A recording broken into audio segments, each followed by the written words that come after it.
What it do, fam? You already know what it is. Camera in a new position, new angles.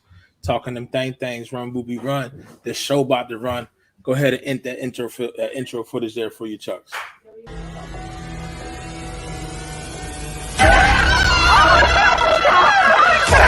Let's go!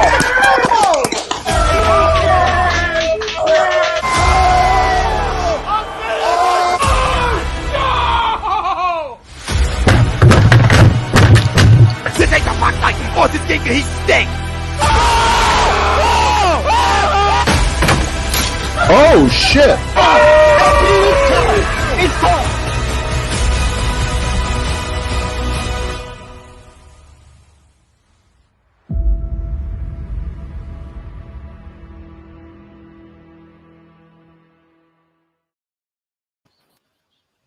Yo, ladies and gentlemen, it's Birds of a Feather on A2D Radio. We are brought to you by FanUp, the best way to enjoy fantasy sports, daily contests, and more. Sign up today and use promo code A2D for 5,000 bonus points, which is a $50 value. The Flexball contest is incredible.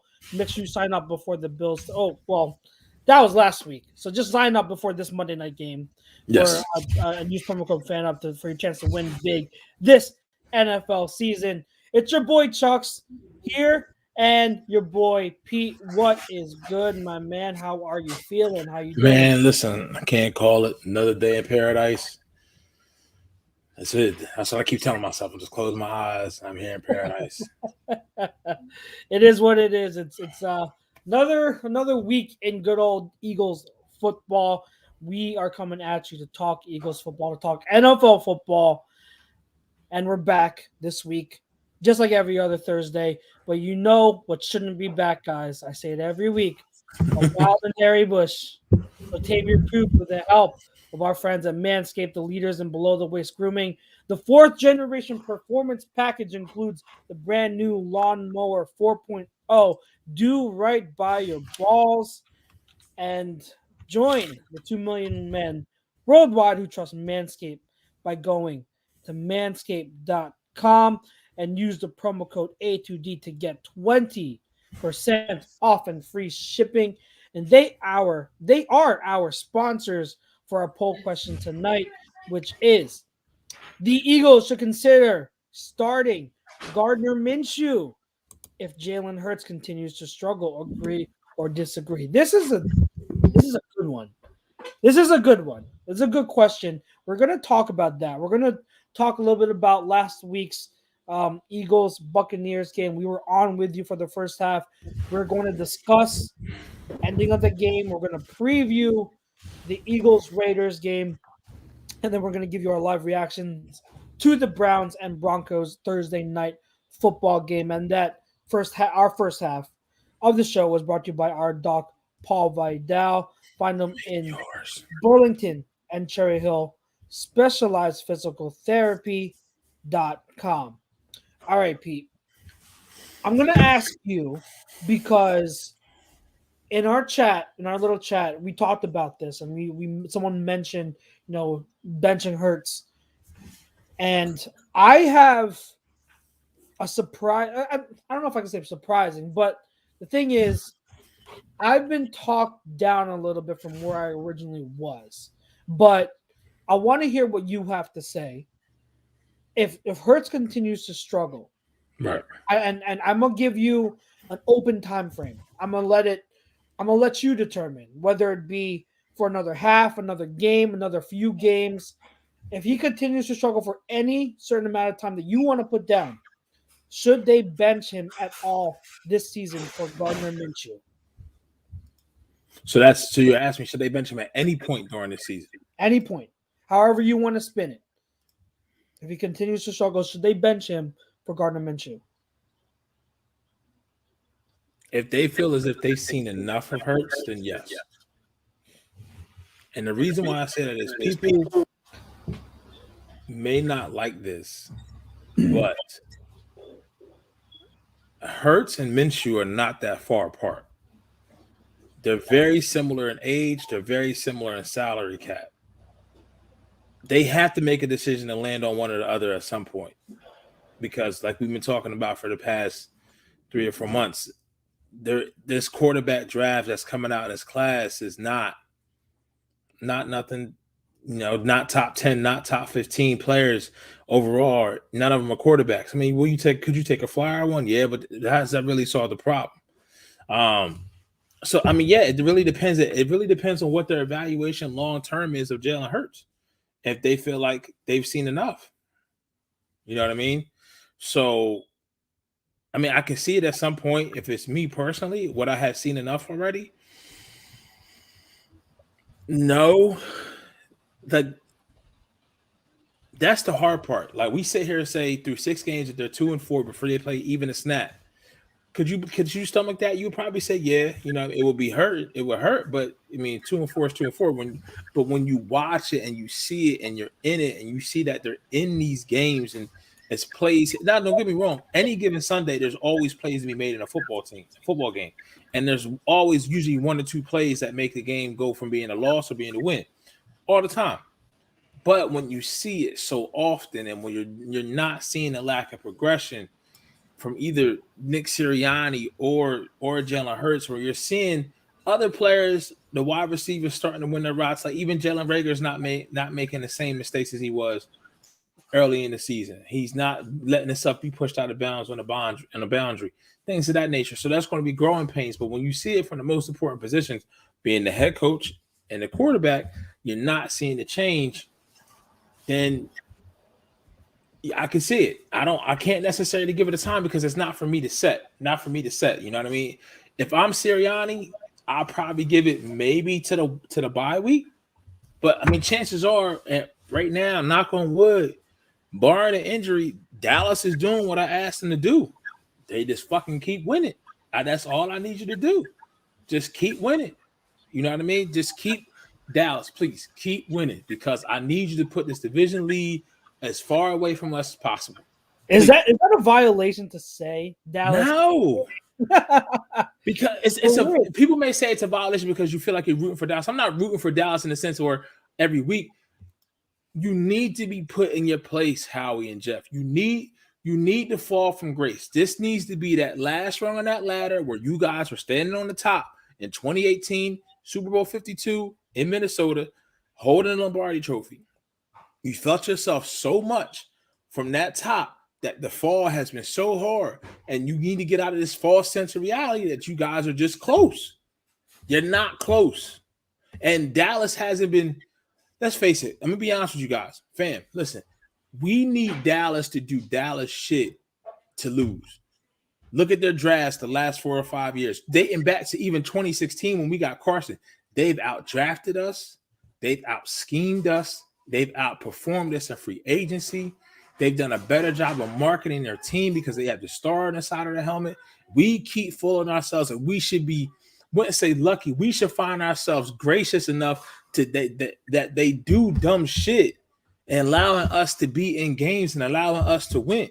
Last year, it was, you think about it, last year, I'm not really shocked by what they're doing now, because if you think about it, last year, they were on their way to run away with the division as well until Dak got hurt.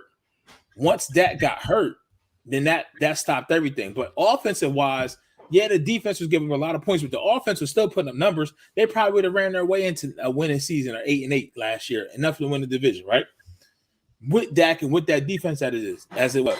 Now with Dan Quinn and him being flexible and changing his scheme to really suit his players and getting the Micah Parsons there in the stud in the first round, you see what's happening. Now they went from giving up 35 points a game to giving up maybe 31 or 28. Their offense is still going to score 31, 34, 38 points a game just because they're so balanced. They're so balanced. So at some point, yeah, I can definitely see Jalen Hurts being sat down because they're handcuffing each other right now. This kind of leads into the poll question too. They're handcuffing each other. Jalen Hurts, Nick Sirianni, handcuffing each other. I'm wanting to say this for a week. I haven't been on. So now there's just 2 of us. Love you, Jeff. See you next week. Enjoy Texas. But we got time. We can just let it out. Yeah. So Sirianni and Jalen Hurts are handcuffing each other to the point where Sirianni, we've seen in all 22 players are open. Hurts isn't seeing them, but at the same time, Sirianni isn't putting Hurts in the most effective way, using him in the RPOs all the time. So something's going to have to give. It either has to be Jalen Hurts, Nick Sirianni changes offense, and wide receivers can still win their battles, or we can see Sirianni say, "Listen, my ass is on the line here too. So let me see. I need to show Jeff and Howie that my offensive mentality can work, because it was way more productive last year with Phillip Rivers, who was a freaking statue. You feel what I'm saying? I think you may see Flacco first before you see Minshew, because of the fact of he may start thinking to himself, if Sirianni's like, I need to win games, if he feels like he's losing the team somewhat, which I don't think that's going to be hard with Hurts as a leader, but if you just keep losing and keep losing and keep losing, that's just going to create a bad vibe. It did the same thing last year with Carson. What ended up happening? You know what I mean? It made a change. It made a change at halftime. Do you want to see it? No, because once again, you like the kid. You like Jalen. You like him as a leader. You get all that. It's the complete opposite. I said this. I may have said this on a comment, or I may have heard one of our various A2D on-air talents say it. We got Ben Simmons, that fucking asshole. But I've been talking to my boy all day about that. So if we get to that no huddle, I got some thoughts.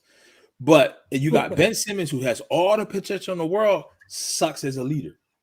You got Jalen Hurts, who's great as a leader, but doesn't have all the potential. If you found a way to put them two some bitches together, you had a perfect player for both sports. I literally talked to my guy. I was on a friend of mine. He does a podcast every week, Pigskin Pandemic. Cheap plug to him. He actually going to be on probably in the near future, Chucks. We'll talk about that off air. Nope. My boy Cav, and he's been an Alabama fan going back to AJ McCarron. And he says the same thing that Jalen does on third down is the same thing we're seeing him do now. That was the scariest time for Alabama fans when he was the quarterback. He said third down, he stares down.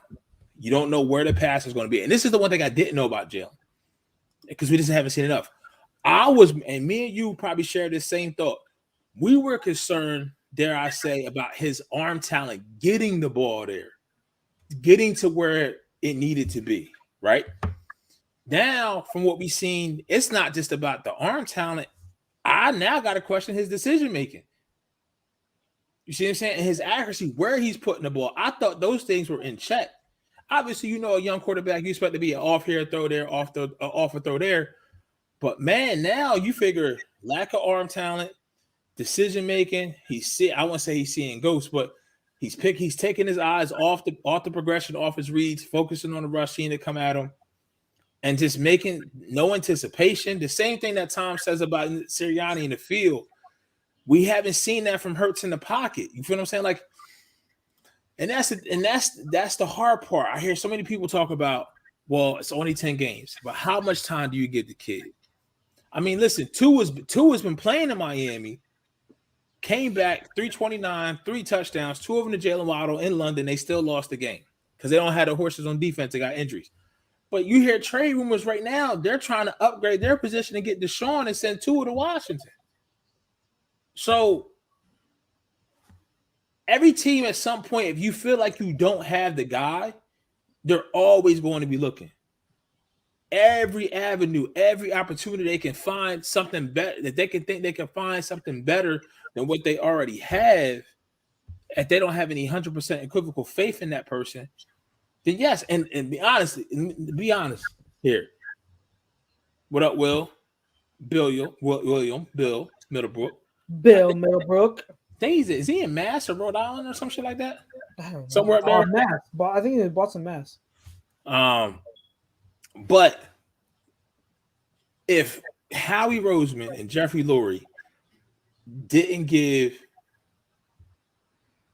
the quarterback that was here, who should not be named anymore, 100% unequivocal support, and they never did it, why do you think Jalen's going to get the same thing with less results? You feel what I'm saying? Yeah. Yeah. What's up, Bryce? I wasn't gonna say it. I'm not saying his name. I've been told don't mention no more because he's not here. But I really don't give a fuck. I really don't give a fuck how people feel. I'll say that I'm just appeasing the people. I'm just trolling people right now. And if you got something to say at me, you know where I'm at. That's just point blank and period. That's how I feel about it. You feel what I'm saying? So, but he has been balling. He's starting to get his confidence back. He's starting to get it. And you can see him starting to make those throws like we seen 2017 through 2019 or some in 2016. But you see some of those throws, like the you see the heat he has on those throws. You see him throw some bullets. And that's the thing. Like we talked about all the time, Chucks. Like we see what it is on defense. We know where we're weak at. We know we're weak at safety. We know we're weak at linebackers. And that's just personnel. You just don't have the dogs in the fight. Yeah, you can kind of scheme to try to hide it. They gave up 28 points to Tampa Bay last Thursday when we were on. I consider that a win. You see what I'm saying? So turning the ball over how many times? Right. Gannon had the two bad games. He had the two bad games. He had Dallas was just a shit show. The snowball, the ball start rolling downhill. There's nothing you can stop it. Nothing you can stop it. But Kansas City, that's the one game that strikes me where I'm like, yeah, his game plan just wasn't that great that day. Like, how do you scheme up to where maybe Wilson on Tyreek Hill one play, but then you don't make an adjustment off of that? So that's where that was probably Gannon's worst game. But since then, his defense has performed better. We're not losing these games so much from the defense, obviously, but that goes into the run as well. His scheme, you need to line back in Jim Schwartz's scheme, kind of. The defensive lineman can really stop the run and penetrate, and you don't have Brandon Grant. But when it comes to Gannon's scheme, the linebackers are the ones who really start. The linebackers are the ones you hear their names called. How many times did we hear Eric Kendrick's name called this past Sunday when Minnesota played Carolina? His name, he was all over the place. So you need a horse like that can understand the system and know where they need to be able to do that. You see what I'm saying? So you just don't have it there. There's more questions. There's more questions on the offense, and it's really at the biggest positions. You really be honest with yourself. You don't know the future state of this offensive line moving forward at all because you don't know what's going on with Lane. Best of luck. Mental health is no joke. We talk about it all the time. Sunrise Detox Center. Shout out to my boy Rob Lutman running things over there.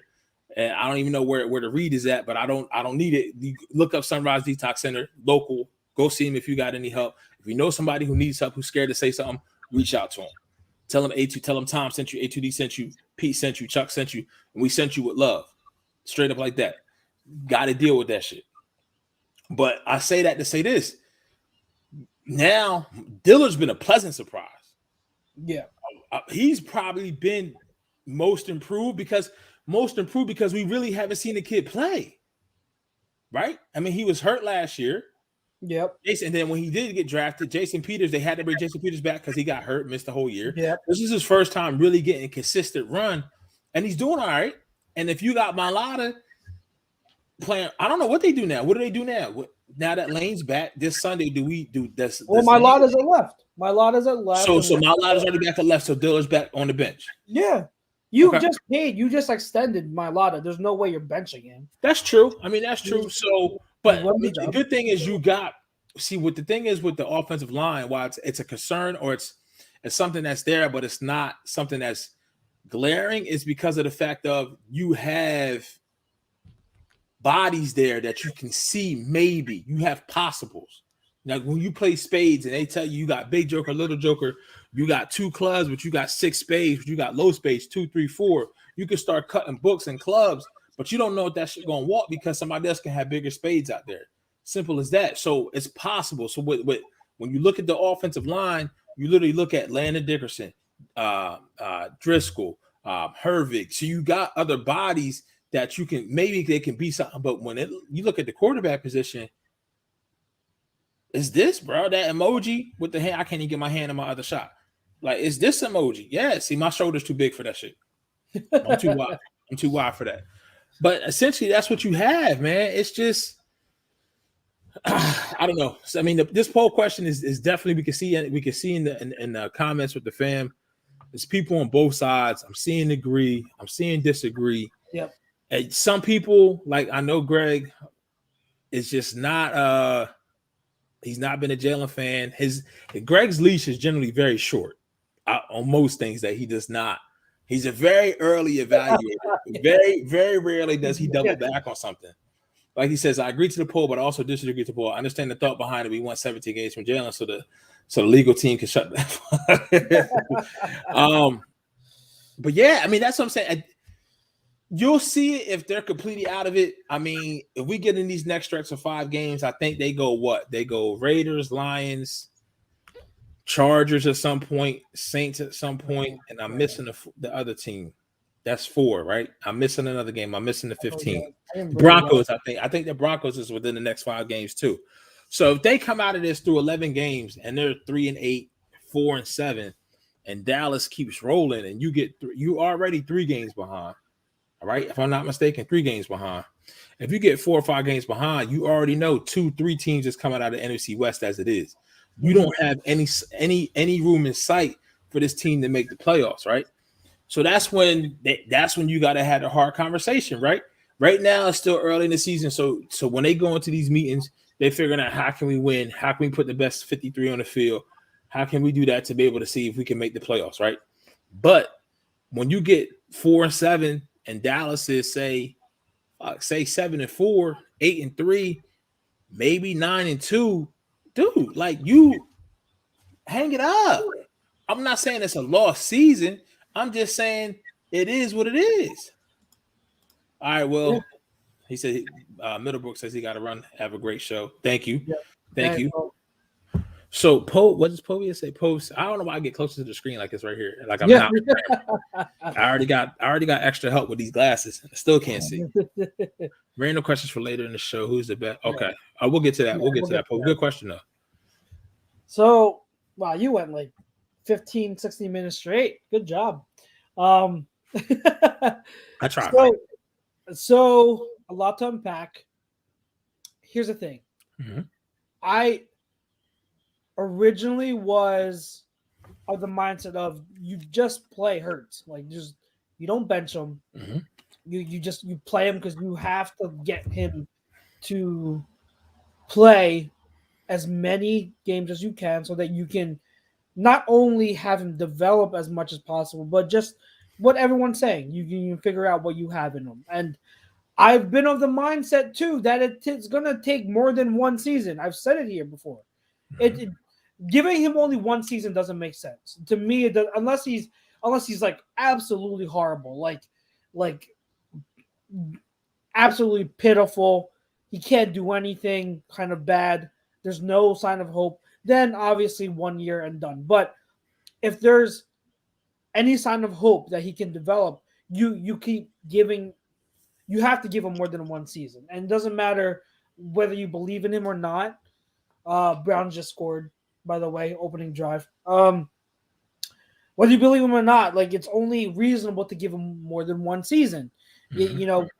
Development, your progression isn't linear. Sometimes it takes years for players to finally hit their stride. I mean, earlier on in his career, there were questions about Dak Prescott. Remember, he had the big rookie year, but sophomore year, he was terrible.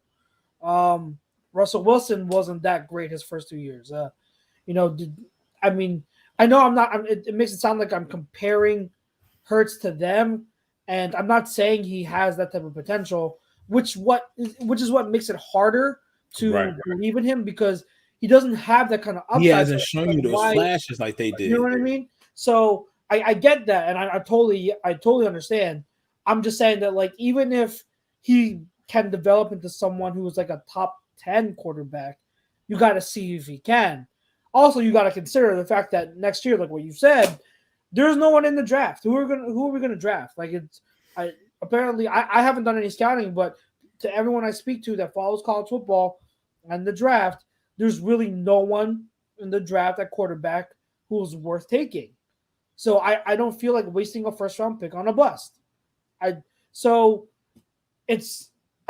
understand, and that's why I was of the mindset you just play Hurts. You play Hurts because that's the best.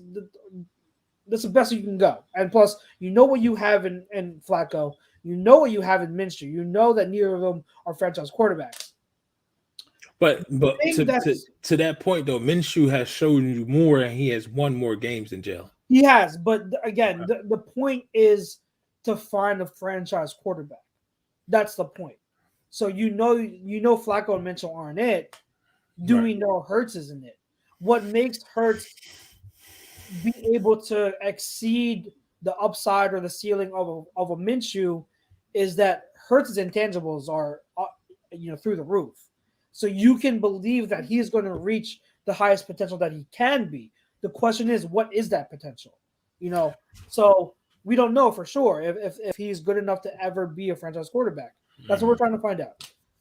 What someone brought up to my attention that made me rethink that, though, is because you guys know that I've been saying that the struggles of this Eagles team, this Eagles offense, it's a lot to do with Hurts, but it is also a lot to do with Sirianni. And looking at the coach's film the past few games and everything, there's so many bad plays from Hurts where he's not seeing the field. He's throwing with no anticipation, so late on throws, bad accuracy, and you see the schemes and the play calls in the passing game that are good, and you see the receivers getting open. And don't get me wrong, there are some plays that are really, really bad. Trust me, there are plays that are really, really bad. But you start to wonder, okay, is Hurts the only part of this team, the major part of this team, that is in question? So we also kind of need to find out what we have in Sirianni. So I kind of want to, I'm tempted to be like, if Hurts after several games, we're getting later on in the year, and division race is out of contention, what would it hurt to sit Hurts for one game, put Minshew in, and see how the offense looks with Minshew? Yeah. So that's where I'm like, okay, in that one circumstance, just that circumstance, I could justify, hey, bench Hurts for a game, put Minshew in. Because then you'll be able to see how much of this is really on Hurts and how much is on Sirianni. Because if the offense looks so much better, or not even so much better, if it looks significantly better with Minshew as opposed to Sirianni, or as opposed to Hurts, it's telling you something. But if the offense is still stagnant, can't get into a rhythm, there's no flow, then you know that it's not merely a Hurts problem. It's also a Sirianni problem.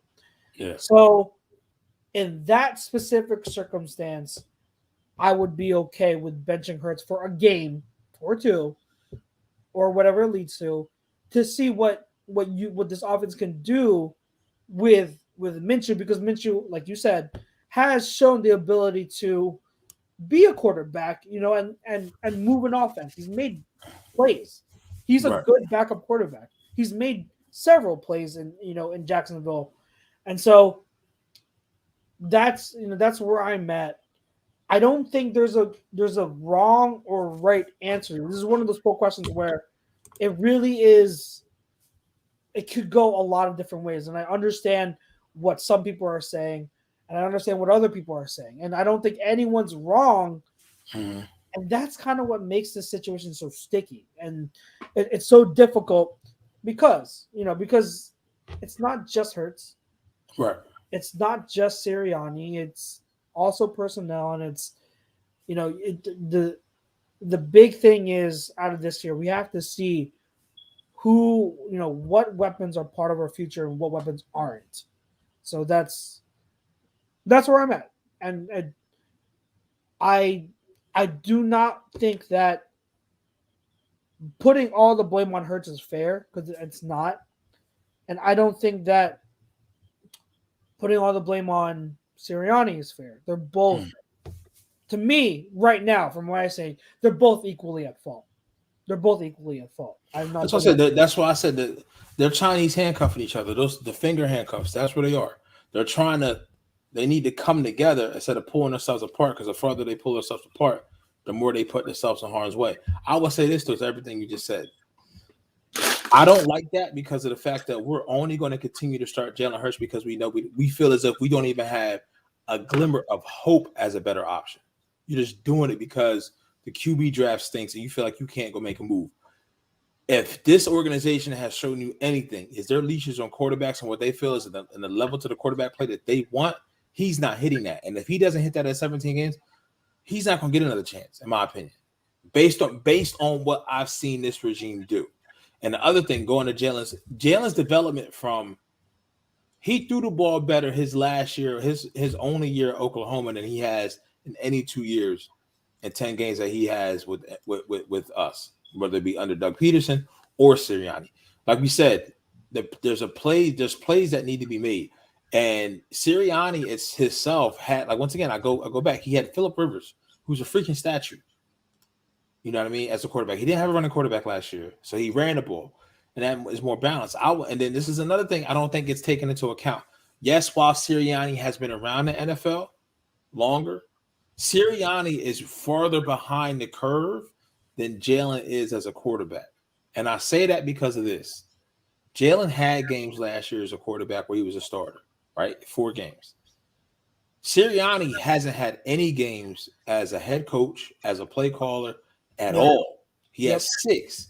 So there is more room, in my belief, for Sirianni to become a better head coach because that is truly something that you need to get more cracks at and get more repetition at than Jalen as a developed quarterback. Now, do we put this in, and you know this, shout out to you, Chuck, you put me on the podcast Tape Heads. Well, Dan Orlovsky and Scott Pioli. It's so good. And Bob, some other brother, I can't remember his last name. Yeah. But he puts, Orlovsky's 4 tiers of quarterbacks, where he puts him, you win because of him, you can win with him, you win in spite of him, or you lose because of him.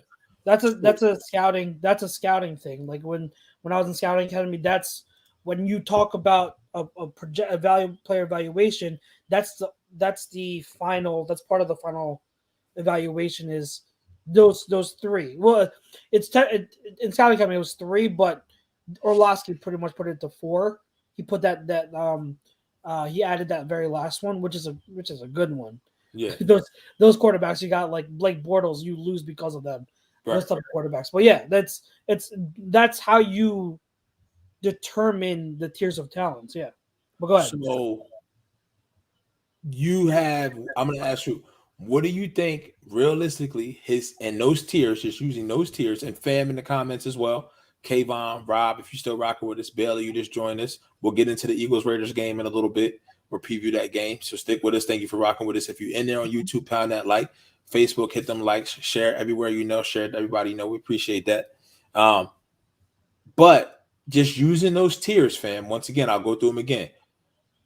Win because of him, win with him, win in spite of him, or the QB. I'll just say QB. Win in spite of QB, win with QB, win because of the QB, and then also lose because of the QB.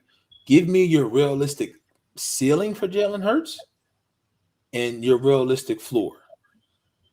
I think the ceiling is win with.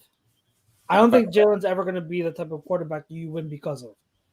I don't think he has that.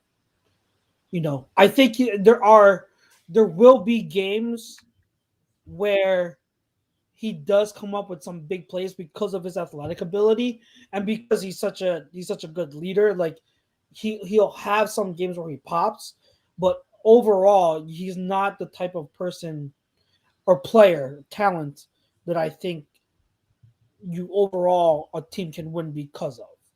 He's not in that echelon. I think, I've always said his ceiling is like a top 10 to 15-ish quarterback. And, that's what I see. So now his floor, do you think he could be lose because of? No. I don't think that's his floor. I think he's still young enough to where he's still learning stuff. Basement. For when I say floor, I'm talking basement. As Yeah, worse his as he can basement. get. I Okay. don't. When it's all said and done, when he's in his prime, I don't think that's his floor. I don't think that's the worst. Like, I think that as a player, he will be the type of player that will be a high floor, low ceiling kind of player. Okay. Maybe I'm wrong. Maybe I'm wrong because we've seen we've seen some really bad stuff from him, but we've also seen some improvement in somewhere. And I keep going back to the fact that he's just such a poised guy that does so, like, his intangibles are so high that it's hard for me to believe that he's going to be that bad. You get what I'm saying? Like, it's really tough for me to think that someone who has those type of intangibles are, and he's not without any talent. Right. It's just that he doesn't have elite talent, and so I think Incognito has a good. Kayvon. I'm sorry, Avon, Incognito. And then Kavan says ceiling Cam Newton or Dak, floor Geno. I can see that. We saw what Geno did this past Sunday. He tries real hard, has a couple of good throws, ultimately end up costing the team the game. And I'll say this: the reason why I kind of flirt with win in spite of and possibly lose because of is just if he gets into these rhythms where he's just so off. Like a part of you can say last Thursday we lost that game because of how our quarterback played. At times, it was just that bad for 3 quarters. It was Wentz-esque from last year, and just couldn't get nothing right. And now, why I would say that's not 100% is because Sirianni didn't do himself any favors and continue to have this dude drop back and continue to throw the ball instead of just trying to run the ball, even though quote unquote the best number 1 ranked defense against the run. You just got to help your quarterback out. It goes hand in hand. It's an ebb and a flow. It's a yin and a yang. It's a feel to the game. It's a balance to the game. So that's why, you know what I mean? You got to have something. You know what I mean? You got to have something different. And that's where, like I said, you can't, for me, I'm right there with you. I feel like you can win with him. Incognito says the coaching staff is getting tired of Hurts not understanding the plays. Don't be surprised, I guess, to see Flacco in at some point Sunday if Hurts continues to struggle. You can see that. I mean, because once again, as much as this is an audition for Jalen Hurts, this is truly an audition for Sirianni as well. Sirianni is not an established coach. You see what I'm saying? And Jeffrey Lurie and Howie Roseman, they don't wait that long. I mean, Andy was different. Now, you've heard people say before, you heard Ike Reese say it on the dial. He says Andy's first 5 or 6 games were bad. They were horrible. They were a tough watch, but you saw it there. Now, the book on Sirianni is still out. It hasn't been written yet, but you can kind of draw the parallels because once again, Andy was very young. Andy never called plays. Andy was never a head coach. Kind of the same thing as a head coach and as a young man. Sirianni's the same age as me. You see what I'm saying? He's 39 years old, so he's still super young. Yeah. And Incognito once again dropping dimes, dropping gems tonight. If he was poised in the pocket and had footwork, we have something to work with. That's things he should have come out college with. True, and those are the things, and that's what I want people to see. He's been making the same mistakes since these mistakes cost him his job at Alabama, and that was what 4 years ago. He's not a polished pocket passer. I don't need to be in this game now. Well, not even just that. Like when I say polished, I mean like. You don't have to be Peyton Manning. You don't have to be Drew Brees. Right. But there are little things. I don't know if you watched the QB school video that Dickie O'Sullivan dropped. Mm-hmm. Bro, like what he pointed out, right on the money. Like the little things in the pocket that you tend to do, drifting the wrong way, throwing with a bad base. Like I'm no QB guru. I'm not. Right. I'm farthest from it. QB is very complicated. I leave QB evaluation to the pros. Like I'm not going to pick apart a QB's technique and mechanics and stuff like that. I am reiterating what I hear other evaluators break down. So these are not my words because I am not that smart. So, like when you see it, it makes complete sense that he doesn't have he doesn't do the little things to help him be good in the pocket. And Right. even for me, the very little I know, what drives me crazy, what has driven me crazy since last year, is his tendency to abandon the pocket prematurely. It Yeah. drives me insane. It's like you have a pocket that you need to use and only abandon when you have to. At all Step costs. up, step Yeah. up, and stick in the pocket and drive the football. And he doesn't do that. I think that, to me, if I were to pick out anything, that would be my number one gripe with him. And he's still doing it.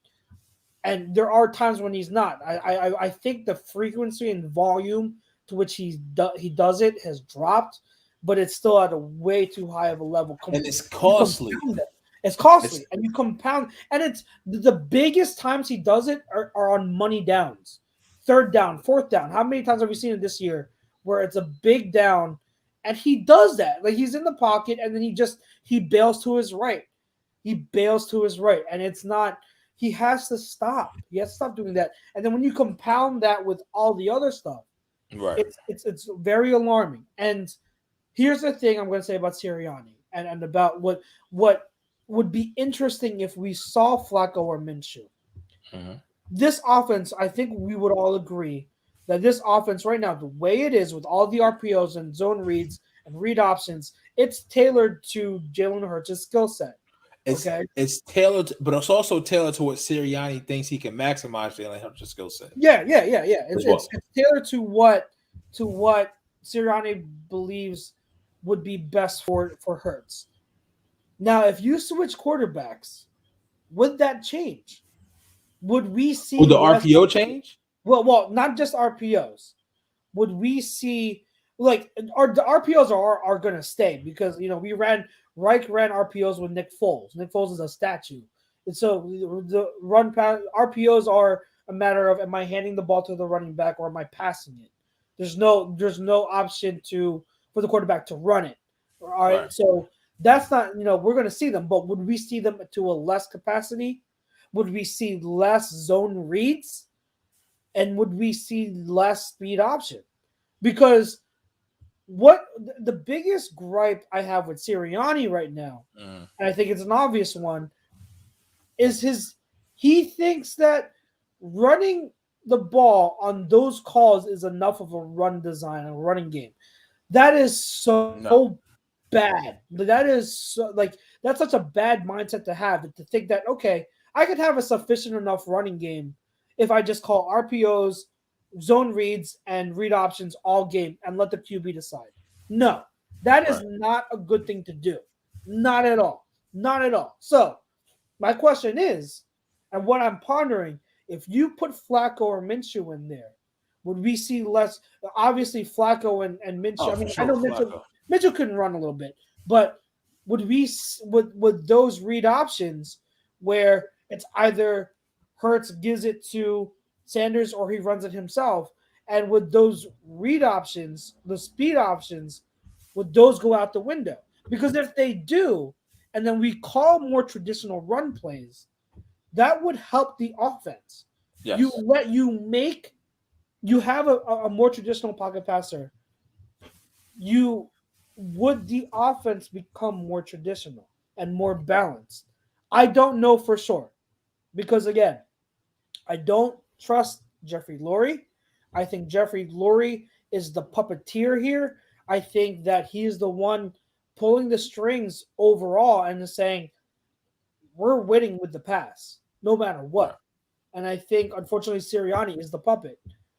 So I don't know if that would change. But it is something to ponder because they are leaving everything in Hurts' hands. And that's not good because you know how many times we've seen during the games, you watch the tape where Hurts could give it off and hand it off to Sanders, but he doesn't. Or the play call should be changed to a run call because of a light box, and it's not. And then also it comes into account is Hurts, is he able to call the protection out the line or change the protection? If he feels like the pressure is going to come from here, is he just missing that? Maybe that's another thing. That's outside of throwing the ball, outside of making proper reads. We heard about it. If you listen to Tape Heads today, the episode that came out today, they talk about how Aaron Rodgers, how he's calling protection, how he's changing things at the line, and how you need smart linemen, which I think we have. But Jalen Hurts, is he processing this to where Flacco is his injuries? Neck can't do the same thing. That's why I say with Minshew, you kind of got to see what's happening is though, and this you'll hear this on the Hurts supporter side, and I'm kind of right down the middle. I'm not a supporter. I'm not a hater. You know, I'm just critical. I'm in the middle. Yeah. Yeah, I'm critical without being angry. I'm not angry. I'm not sitting here screaming, frustrated. I'm not any of that.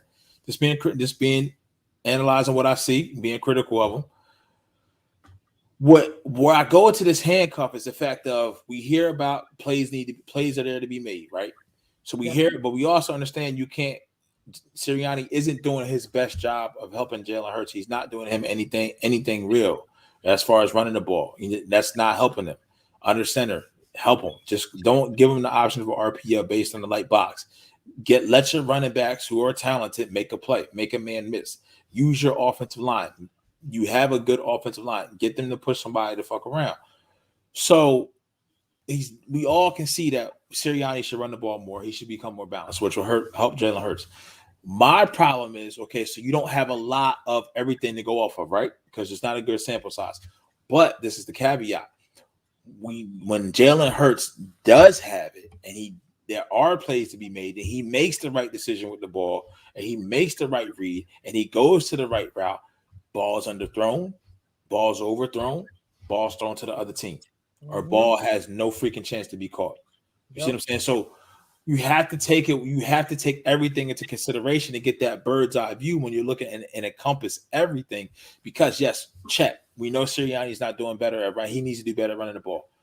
We know he needs to put Jalen Hurts and help him out, take some off his plate. But at the same time, check that Jalen Hurts, when he is giving those money balls, like you said, he's not capitalizing on those.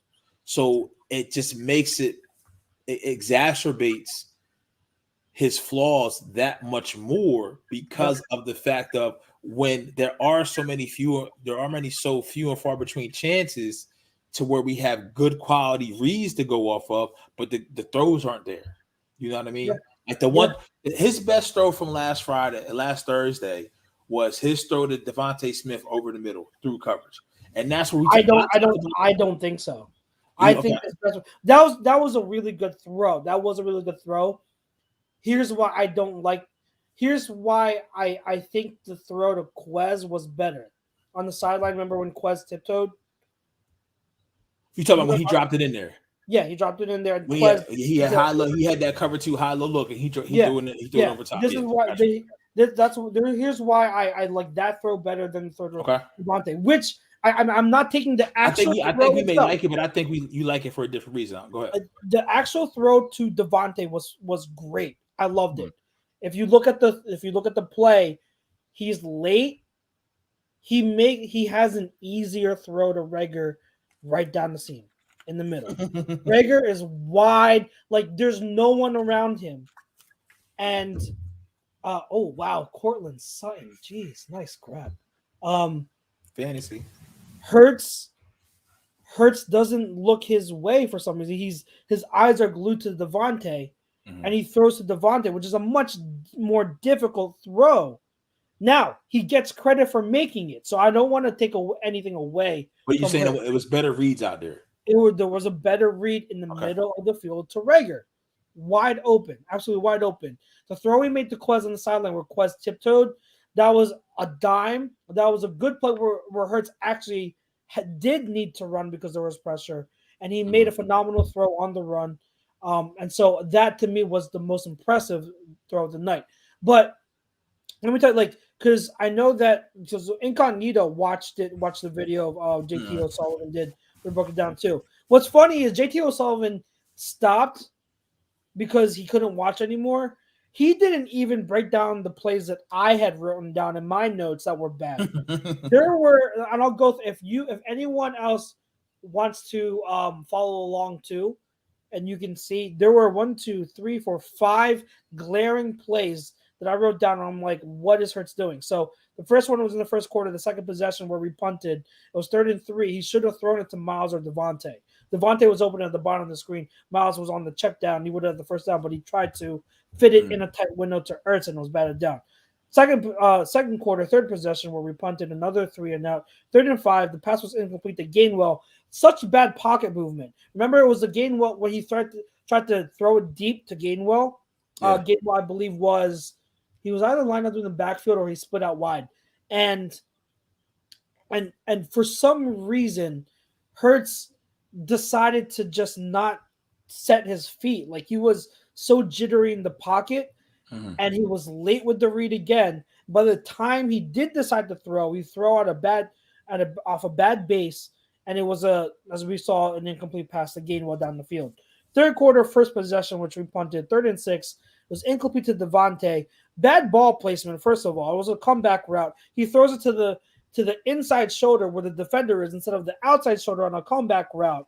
Or he could have hit Miles on the check down.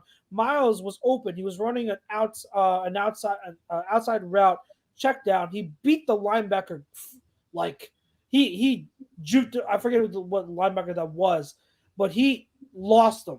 He lost him. It was wide open, middle of the field on a check down. It would have been a first down, but he didn't go his way. Third quarter, second possession, the one that resulted in a touchdown pass.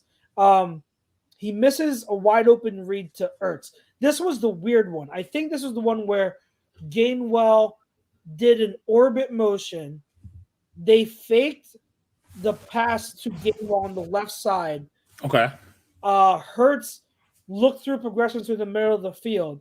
He had Ertz on the far side of the play, but he didn't pull the trigger. I don't know if he didn't see him, but then he went and checked it down to Gainwell anyway. It didn't. The whole play design was so weird. I don't know if that's on the play design in Sirianni or if that's on Hurts. But to me, if I'm going to make an evaluation, he misses the read to Ertz. He should have thrown it to Ertz. And then third quarter, same possession. I think it's a 3rd and 3, because they scored a touchdown on the fourth down. I think so. There's a second possession, 3rd and 3. I think the 3rd and goal or something. It was when he threw it to Quez, and Quez was pushed out of bounds. That was a late throw. Quez broke in. It was in breaking route. If Hurts anticipates that throw, there is a window, a wide open window right there, right when Quez breaks in. It's right in between the two defenders. The window to throw is right there. And if you know QB play, one of the biggest things to do in the red zone, you have to be quick because the windows go in a millisecond. Like because it's condensed field, you have to be quick with your decisions. Anticipation has to be on point. That was not a touchdown to Quez because Hurts was late with the throw. Right. So all these bad plays by Hurts, it drives insane. Oh, that's a bad interception, a bad ball by Bridgewater. But those like I wish I could see what the coaches are showing Hurts, because I want to see if they see the same things. I mean, they are much smarter than I am. You would want to hope that Hurts is seeing all this stuff, but it's like, where's the improvement? Right. Why are so many of these things late? And then they try to make him comfortable by hiring the QB coach, making the QB coach the kid out of Florida that he knew already, that he was familiar with. And it's just like, listen, when you want to get the best out of somebody, you got to make them. They have to become comfortable being uncomfortable. You feel what I'm saying? Not saying you got to get somebody that's an asshole that's going to play on every bad trait, but you just got to get somebody that's going to hold them accountable. You know what I mean? And this whole, when I take a number 2, I flush it, rents due, and we got to do this. All that, when you go on the 3, because when you go on another 3-game losing streak or something like that, that talk's going to get tired. You know what I mean? Because like the wide receivers, like you said, Rager was running for you on the play. Smith with the out. You know what I mean? The reason why I said that throw from that throw to Smith is because I like the throws when he just trusts his arm and just lets it rip. You know what I mean? You know what I mean? So it's He's not just an anticipation thrower right now. He's a quarterback. He's a passer that needs to see it open, and it's almost like everything he thinks is everybody's in college still, where you have so much talent where you're going to get a 2 to 3 yard gap on somebody beat, and no, you may only get that half a yard or that half a step, but in the league that's open. Throw it. You know what I mean? Throw it open. So I don't know. Do you want that to lead us into the this Sunday at 4:05? Is it 4:05 or 4:25? I think it's the 4:05. Let's. I closed. I closed the schedule. Schedule. It is a 4:05. Like I said, 4:05. 4:05 start. Fam, thank you for chilling with us. I know it's me and Pete. We're getting a lot of tape talk. Very different vibe than your usual A2D shows. So first timers that are in here watching, thank you for riding with us for the first hour. Our second half is brought to you by All Campus. Make sure you get the 20% off everywhere or everything, including hats, shirts, and team cornhole sets. I believe they ship as well. So yeah, they ship as well too. So thank you. We're in the second half. If you're watching Thursday night game 2, Browns are up 10-0. They are dominating play right now. They have a lot of momentum. They just picked off the ball in the end zone. Broncos are reeling. They had a 3-0 start. It looks like they're pretenders right now because that defense is starting to fall. Bridgewater starting to come back to reality a little bit. I mean, I know they don't have Judy. Jerry Judy is still on. No Judy, no Hamler. Yeah. Hamler's on IR too. What drives me crazy, and it was the same problem that I had with the Broncos, same issue that I had with the Broncos last year, is the fact that they're not giving the ball.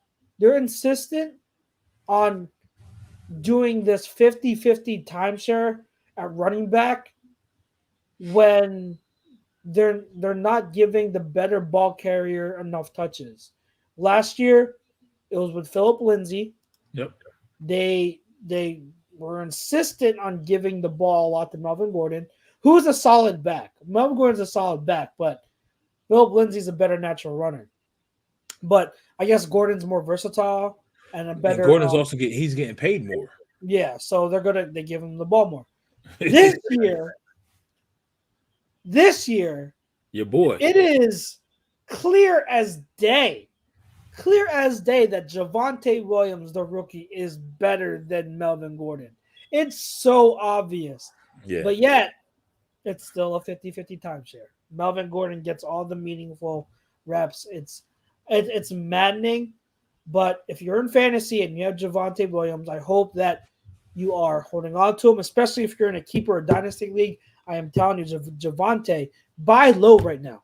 Buy low because he is going to be special. He's going to be special. But yeah, that's my rant when it comes to the Broncos. So yeah, we'll continue to have live reactions. We'll stay on with you up until halftime. But yeah, let's get into this Eagles-Raiders game. Little preview.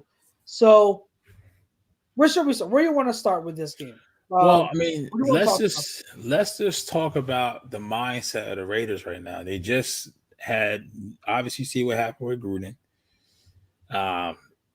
Just not a good human being. Needs to learn a lot. Needs to do some soul searching. And how about real quick? Can we talk about the people? I know there weren't a lot, but I saw, and I even had one of my friends. God bless him. I love him, but he's a moron sometimes. That try to not justify, but they want to make the argument that, and I don't want to get too much into the whole Gruden thing. I just want to touch on it real quick. But there are people out there that are like, well, Gruden, this was years ago. This was years ago, and he was forced out, even though he was stepped down. That he was forced out, and like, why should he have to lose his job? when there are so many other people and players. I mean, look at Dan Snyder. Why is he still the owner? And why that's is that shoe's Robert coming. Kraft, That shoe's coming. Robert Kraft is still the owner when they had all this stuff, but then Gruden has to lose his job. You know what? It's not equal.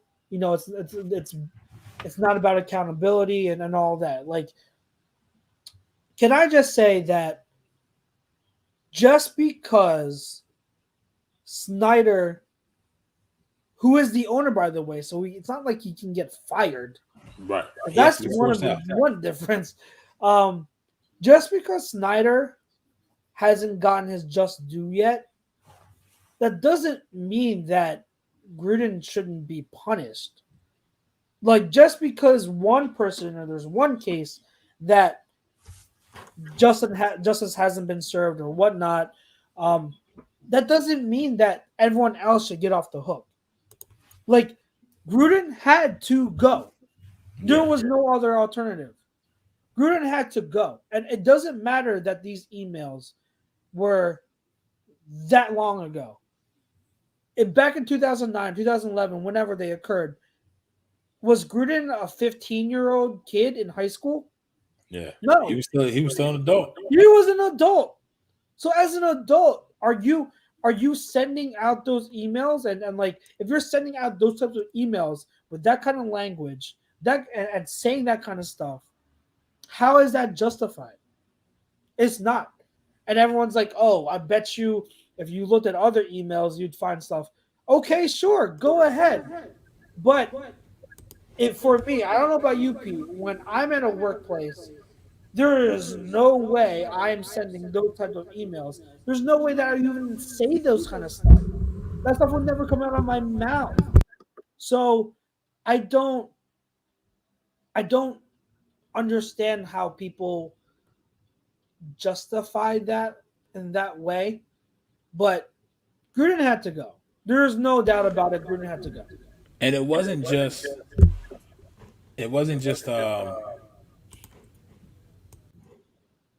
that one time 2011. Like we're talking like, I don't know why I have an echo. I think you're good on our end. I hear echo. Hold up. Time out. Rob Gilchrist, by the way, says, I know Tom hates Rager. Everyone hates Rager. I feel like I'm one of the only ones that doesn't hate Rager. But yeah, a lot of people hate Rager. When he says he draws a ton of PI calls. What you can say well about Rager is that he has improved his route running. I know that he stepped out of bounds a few weeks ago. I get it.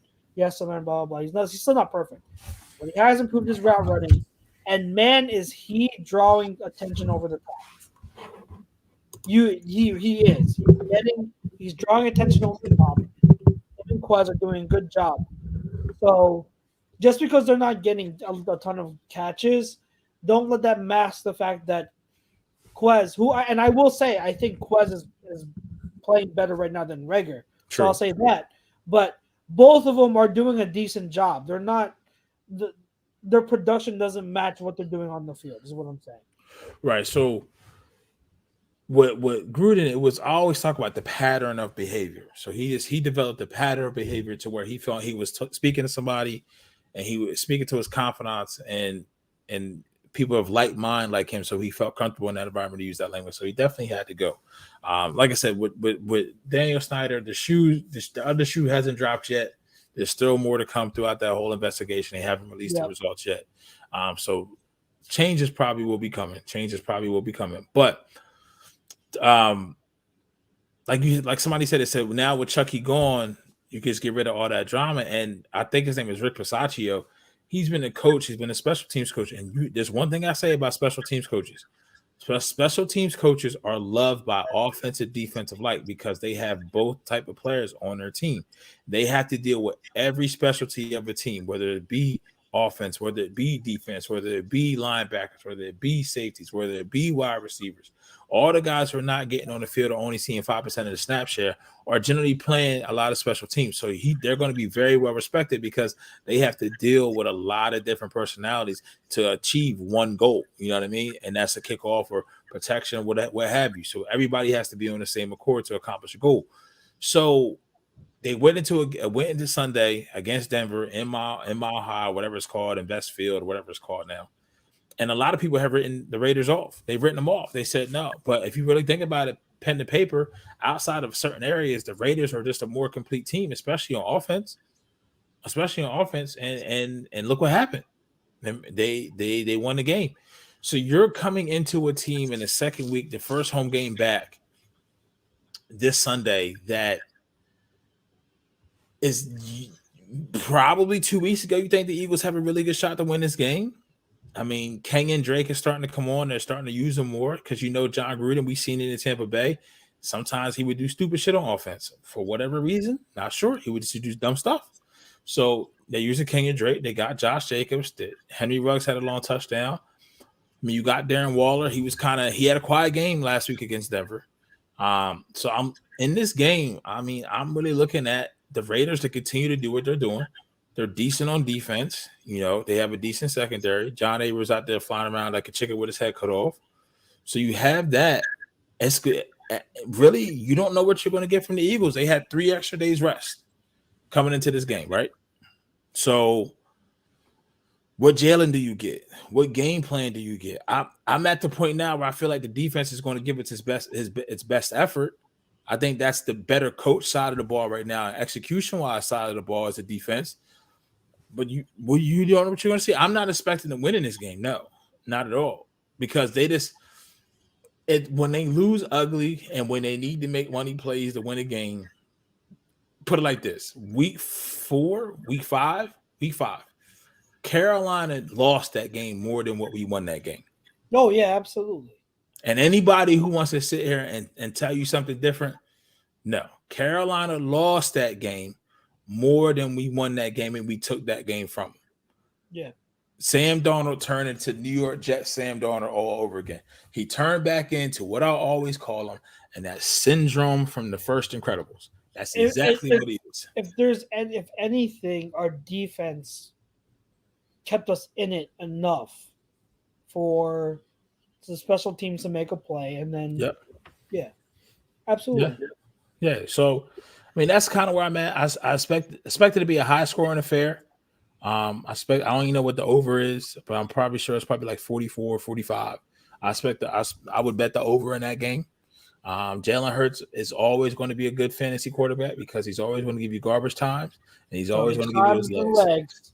Always want to give you the legs. Always want to give you the legs. Red zone, he wants to keep the ball. God. Yeah. So I mean, that's it's really hard to get into an X and O's right now. I mean, because we're a little I'll say far out, but just coming off of last week and everything that we're dealing with in this area with heavy Sixers talk, pounding the airwaves of Ben Simmons, it's kind of hard for me personally to be focused on because a lot of my conversations this week, fam, has been basketball related, especially with the league starting. So, I mean, I don't think Darren Waller is going to be shut down 2 weeks in a row. No, especially against our linebackers and safeties. No. But also how to use. I expect Henry Ruggs is going to have a big one. Now, there are other wide receivers. I mean, you got Brian Edwards. I forget who the other big body receiver they had. Zay Jones. Brian.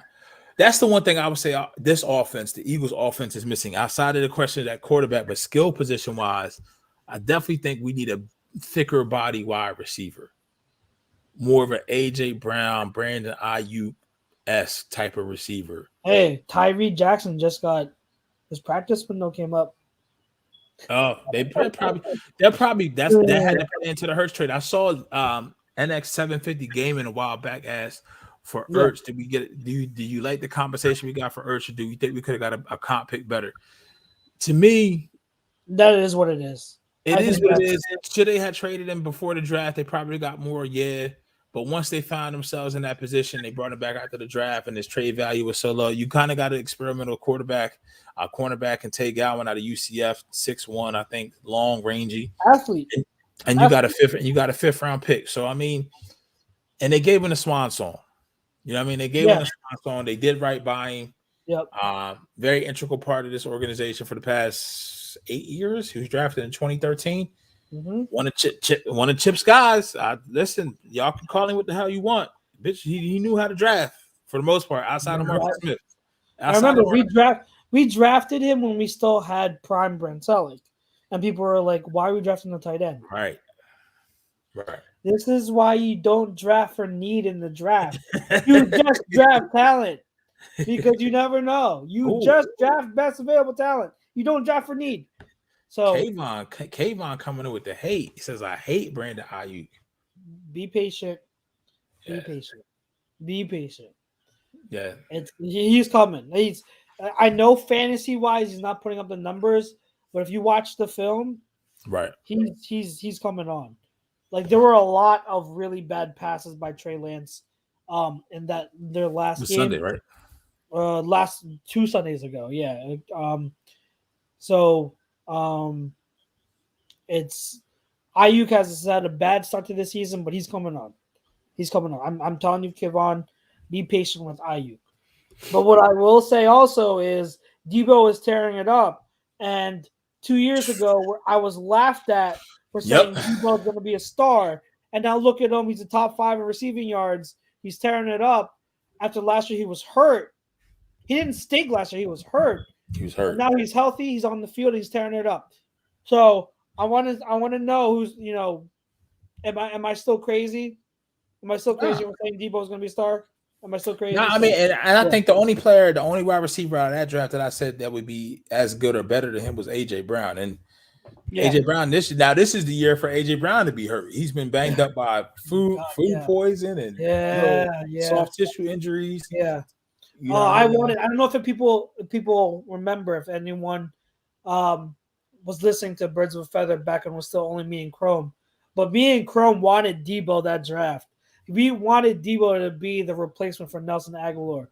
And I was so sad to see Debo go early. I mean, I'm happy that he went to the Niners because I was perfect. It was perfect. Little one's up. He just woke up from the nap. I know his naps are so late, and now he wakes up at 9:00. But yeah, up, man? I wanted Debo so bad, but he went to a good spot. Yeah, Kayvon says, "I'm sorry, Chucks. I'm sorry, Chucks. I just don't feel it."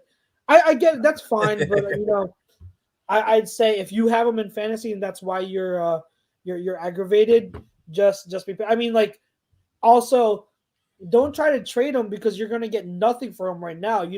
I'm a fervent believer you don't sell low. Right. Like you don't sell low unless you really can afford to sell low. So, yeah. He's sweating. But yeah. He don't feel well? Or he's hot? He's sweating. He sweats a lot like me. But okay, so Raiders. Yes. Here's what the Raiders do on defense. So I want to do Eagles offense and Raiders defense. Raiders play cover 3. You got Gus Bradley, I think it is, and they're playing the Seattle cover 3. They got the corners, and then they've got Trevon Merrick playing the Earl Thomas role, and you've got Abram playing the Cam Chancellor role, flying all over the place. So that's what they're. Yeah, he's watching football and he's talking, but they don't blitz. They rush with their four, and their front four are pretty good. I mean, Max Crosby is playing really, really well. Yannick Ngakoue is Yannick. So off the edge, they are playing really, really well. It's going to be a test for Lane and for Mailata. It's good that we got Lane back because we're going to need him. The area where they're weak is linebacker. That's second level of the defense. They've got KJ Wright, who's not the same KJ Wright as he was before. So to me, the area that they're going to, if I'm the Eagles, again, I'm going to say this, and we're probably not going to do any of what I'm going to say, but I would make sure I attack the second level of the field. I would run the ball up the middle. Okay. A lot of interior runs. Use the tight ends. Use Dallas Goedert. Can Tyree be active for Sunday? No, I don't think they're going to activate him. He's in his practice window still. but who knows? I think it's still too early, so it would probably be what's the other tight end we've been having? I know Richard Rodgers. Richard Rodgers added to the practice squad, so maybe we see him eventually too. Dick Rod. Dick Rod. But that's the area you're going to want to attack. Also, if this would be a good time for a more accurate Hurts deep thrower. Okay. Like with them being cover 3, our wide receivers will have opportunities.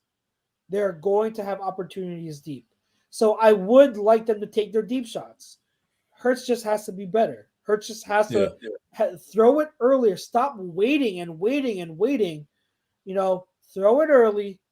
Keep taking those deep shots because I do believe we could take advantage of that cover 3 with the speed that we have with Devontae and with Reagor and with Quez. So middle of the field, run the ball, use Goddard a lot, and then take your deep shots. That's the formula they should use. They're probably going to do the complete opposite and do more of what we've been doing. So that's that. On the other side of the ball, you've got the Raiders on offense. This is going to be interesting because they are a very aggressive offense who attacks downfield. And, you've got Derek Carr, who's always been an accurate deep thrower, but was always gun shy. Yeah. He's starting to pull the trigger a lot more now. So he's starting to throw the ball deep, and of course they've got Ruggs, they've got Brian Edwards, they've got Waller, and of course Kenyon Drake. So they've got weapons. They're gonna throw the ball deep. What I want to see, because the Eagles play with their cover 2, cover 4, cover 6s, all those coverages with 2 high shells. Where's the give? What's going to give? Right. Are the Raiders going to switch it up and go with a quick passing game? Because you guys also got to remember their offensive line, especially on the interior, is a little shaky. So Cox and Hargraves, they're going to be able to take advantage of that. So are the Raiders going to switch up their game plan, go to a quick passing game and run the ball, or are they going to be who they've been so far this season, and are they going to continue to be aggressive down the field? That's going to be interesting to see, because the Eagles, again, and we talked about it, the Eagles defense, I know that people are all angry that the Eagles don't stop the run and all that, but they don't give up explosive plays.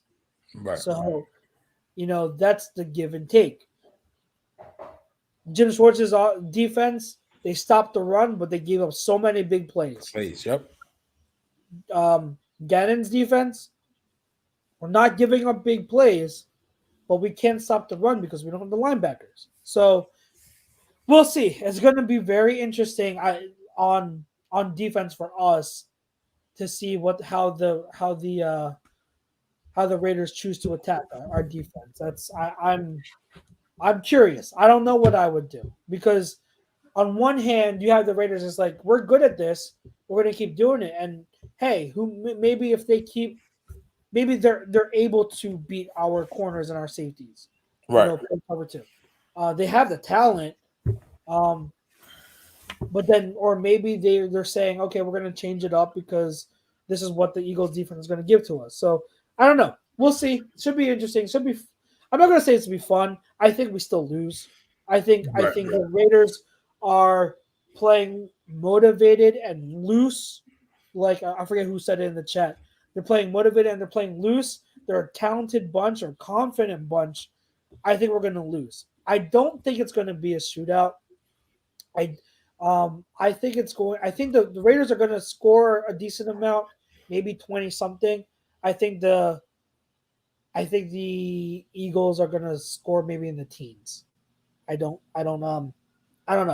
I don't think, from what I've seen, like I said, the game plan, the plan of attack, I don't think the Eagles are going to do that. And so I think they're going to struggle scoring points. So that's my prediction for Eagles Raiders. That's how I see it played out. Cool.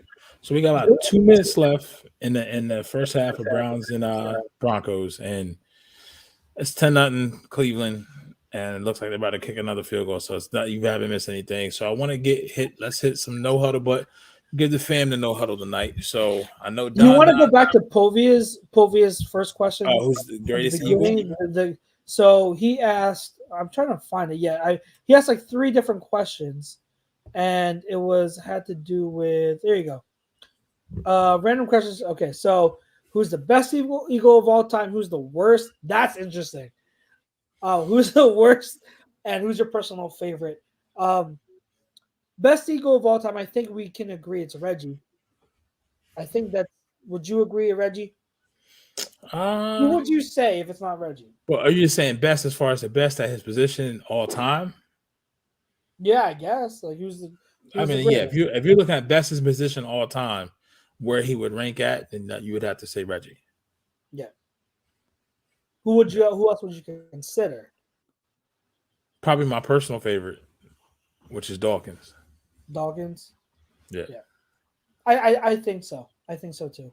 I think it's Reggie, and then I'd say second Dawkins. Everyone, you guys know who my favorite is. I don't have to say it again. You should know by now. I gave this kid his middle name after for whatever godforsaken reason. The worst Eagle of all time. That's so interesting. There are so many we could go. I have mine, but it's not even because of play. Maybe Orlando Scandrick, the worst Eagle of all time.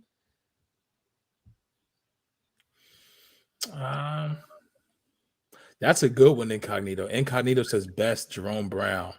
What could have been? What could have been? Worst for me is Sean Andrews. Really? Because he quit. Like he just. It's a shame because he was so talented. Yeah, he was so talented. He was so good. For me, it's Sean Andrews. 2006? He was like elite. I think he was like all pro. Remember, he was the one that Belichick was most good. I think was he around in 2005 the Super Bowl year 2004? 2004 he wasn't. I don't think he was. I think we drafted him the year after.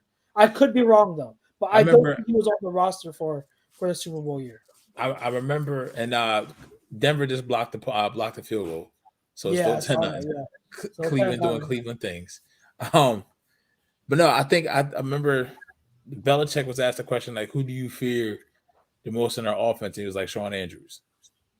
Or was it Coughlin? It was somebody of importance who had that high praise for him. And then after that, Kayvon says best McNabb, worst Jason Babin, personal favorite Cunningham. Best McNabb. I wouldn't say best McNabb. So Don, he's the greatest quarterback of all time. I can't say for the Eagles. Yeah. So Don had a very interesting question. Where is it up? He says he knows we're Marvel fanboys, and we're not really fanboys. Marvel. We're fanboys of. I mean, I'm pretty much fanboy of anything. I'm the coolest dressed nerd you ever saw in your entire life. But he asked us, those DC trailers are looking really good, which they are. They look great. I can't wait for Flash. My God. And Black Adam. Let me tell you, okay. Let's get this straight first, okay. So, one, I named my favorite Eagle of all time. I gave him the middle name, Westbrook. His first name, Grayson, is after Dick Grayson, aka Robin. So that should tell you a lot. All right. And it was Mary once. She coughed and want me to mention that it was her idea, which it was. It was her idea to name him Grayson. So she doesn't deserve credit for that. Okay, go ahead. Go to mommy. When it comes to comics and fandom, like are you DC? Are you Marvel? Bro, I am Batman. I am a Batman fan, and everything else falls into line after that. Like I don't have allegiance to DC just because they're that's Batman. Like I've read, the only comics I've ever read are Batman. Right. anything related to Batman, and so it's that, and then I don't care about anything else. Like I'm equal fan of Marvel as I am to Flash, Wonder Woman, Superman, Green Lantern. Like so, I don't care about DC versus Marvel. I think both studios, and I'll say it again, both studios have their strengths and weaknesses. Marvel is Right. great with what they're the masters of what they do. So they have an ecosystem like Apple. It's crazy. Yeah, it just works. Yeah. What they do works. They have had their bombs though. Like Yep. they've had their fair share of really Captain bad Marvel was content. one. Yeah. But yeah, in terms of DC, the fandom stuff, a lot of their stuff looked good, man. A lot of those trailers exactly. Batman with Rob Pattinson. Can I just say that everyone that was making fun of the casting because the guy was in Twilight, telling you, I am telling you, I told you the guy has much more range than you think. If you haven't seen his other movies, Right. bro. But so real quick, Mr. Wing says Captain Marvel made $1 billion. It wasn't a bomb. Yeah, it was a box office hit, but it sucked. Yeah, I don't care about. Yeah, I don't care about the dollars. I don't care. Yeah, and it only made that money because what's the trend? What community is trendy right now? That's exactly. why. Marvel. Yeah. That's so why. anything Marvel comes out, it's going to make money. Doesn't mean it was a good movie though. So the Batman trailer it looks phenomenal. It's exactly what is missing in terms of the type of Batman that we haven't gotten yet. Yeah. We haven't gotten that like the young Batman who is still maturing in the Batman. And also we haven't seen his detective side. Yeah. Like that's what I keep hearing that this movie is going to focus on, his detective side, which is one of the most overlooked aspects of the character. So I'm very, very, very excited. This kid keeps wanting to be picked up and then put down, picked up and put down. This isn't a Planet Fitness commercial, Grayson. I know. What else? No. What other trailers? So yeah, the Flash. Robert Gilchrist said, "Watch DC." Have you seen any of Titans? Yeah, I'm almost done season 1, so I started it.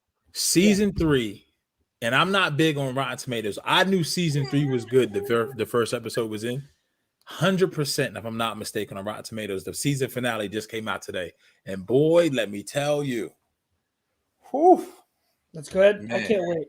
I gotta get done. I'm mad that the season's over just because the writing and the acting was so good.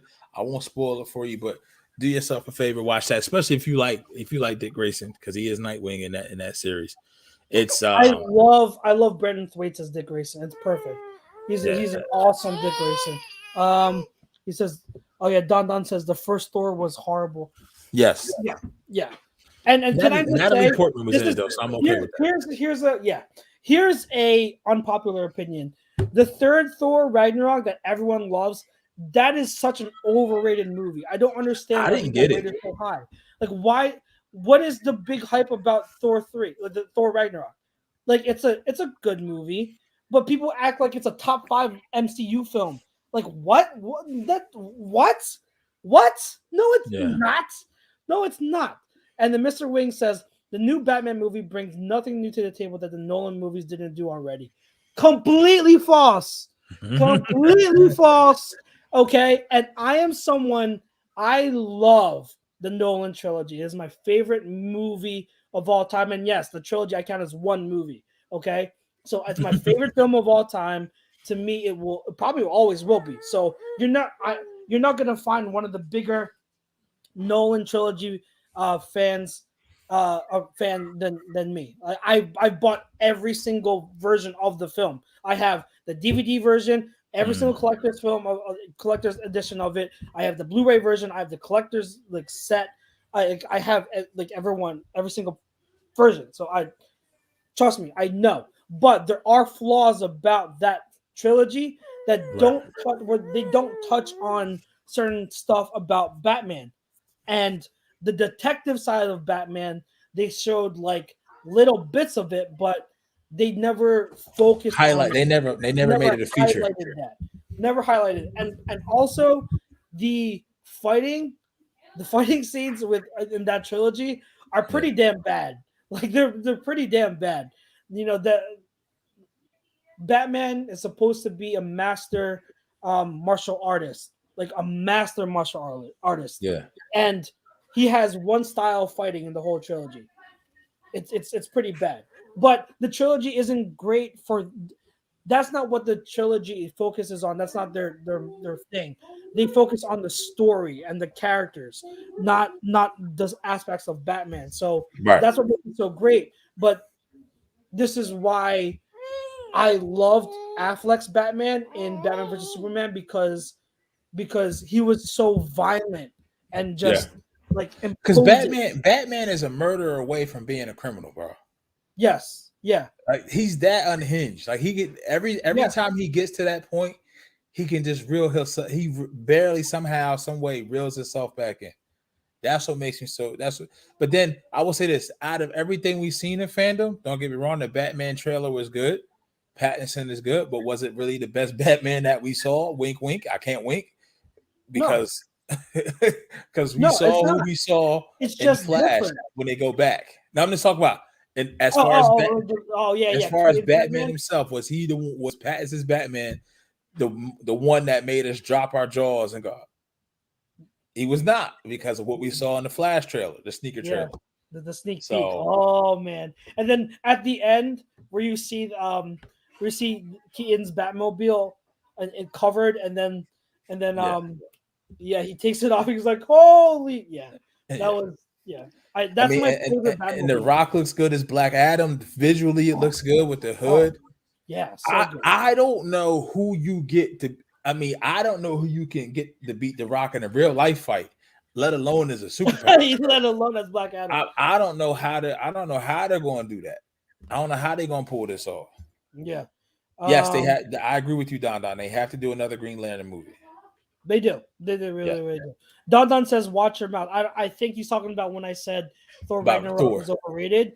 I will debate you on this forever because people act like it's top 5. It is not top 5. It's a good movie. Yes. But no way is it top 5. No way.